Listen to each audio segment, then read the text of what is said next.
Всем привет! Федерация фигурного катания на коньках России выступает против увеличения возрастного ценза для участия в женских одиночных соревнованиях.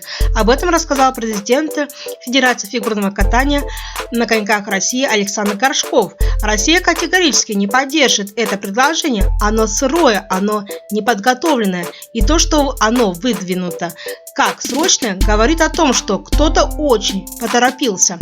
Я консультировался с нашими коллегами в других видах спорта, например, художественной и спортивной гимнастики.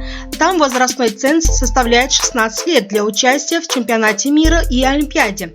Но по факту спортсменки могут принять там участие с 15 лет. Думаю, если и начнется обсуждение, у нас есть повод призвать фигурно-катательное общество о более тщательной подготовке к этому.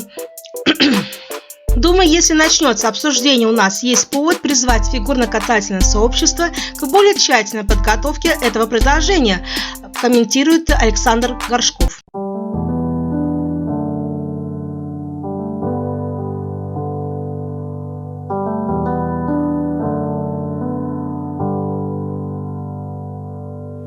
It's a lonely road to travel on. It's a heavy